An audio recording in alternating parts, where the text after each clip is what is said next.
You've seen the thumbnails. Raise your credit score 100 points fast. I wanted to know if that was even real life.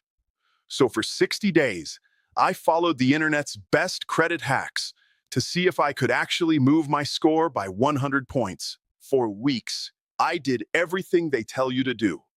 Paid every bill on time, disputed old errors, cut back on swiping my cards, and my score barely moved.